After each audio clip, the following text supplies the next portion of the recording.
Hello friends, welcome to KHR rocking updates. AP EAMCET వాళ్ళకి results అయితే release చేశారు. అందులో వాళ్ళకి ర్యాంక్స్ అయితే వచ్చాయి. అయితే వాళ్ళకి వచ్చిన ర్యాంక్కి ఏ కాలేజ్ వస్తుందని ఎలా తెలుసుకోవాలి? అండ్ సపోజ్ అబవ్ 1,00,000 వచ్చిన వాళ్ళకి సిఎస్సి వస్తుందా రాదా అని ఎలా తెలుస్తుంది?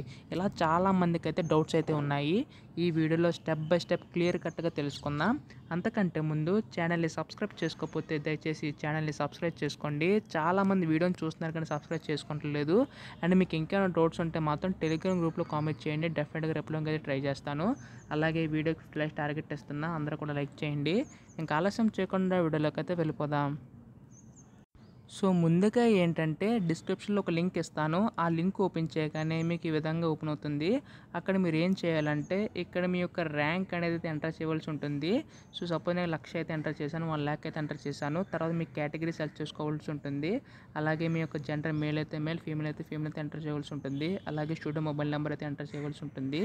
అండ్ నెక్స్ట్ చూసుకుంటే ఇక్కడ చూడండి, స్టూడెంట్ సిటీ అయితే ఉంటుంది, అదైతే ఎంటర్ చేసుకోవాల్సి ఉంటుంది. అలాగే కోర్స్ సంబంధించి మీరు ఏ కోర్సులో జాయిన్ అవ్వాలనుకుంటున్నారు అంటే ఏ బ్రాంచ్ తీసుకోవాలనుకుంటున్నారో ఇక్కడ ఉంటుంది.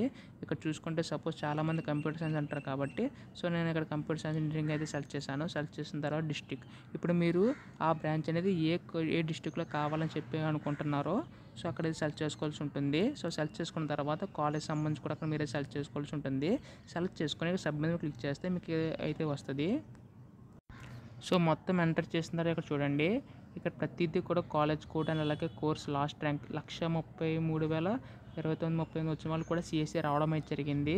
సో ఈ విధంగా ఫీజు మొత్తం అంతా కూడా ఇక్కడ ప్రతిదీ కూడా చూపిస్తారు. ఈ విధంగా చెక్ చేసుకోవచ్చు. అండ్ అలాగే మీకు కాలేజ్ ఫీజు పరంగా కావాలంటే కాలేజ్ ఫీజు, కాలేజ్ నేమ్ పరంగా కావాలంటే college name.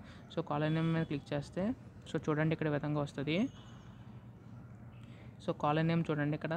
So college name పరంగా మనకి ఈ విధంగా రావడం అయితే జరిగింది. లిస్ట్ ఆఫ్ కాలేజెస్ ప్రతిదీ కూడా మనకి ఇక్కడైతే మెన్షన్ చేసి చూస్తారు.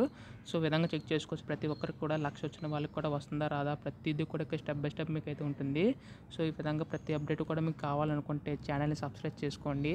అండ్ అలాగే మీకు ఏమైనా డౌట్స్ ఉంటే మాత్రం టెలిగ్రామ్ గ్రూప్లో జాయిన్ అయ్యి అడగండి. లింక్ అండ్ డిస్క్రిప్షన్ ఇచ్చాను, అక్కడ మీరు జాయిన్ అవ్వచ్చు. So thanks for watching guys. Bye now.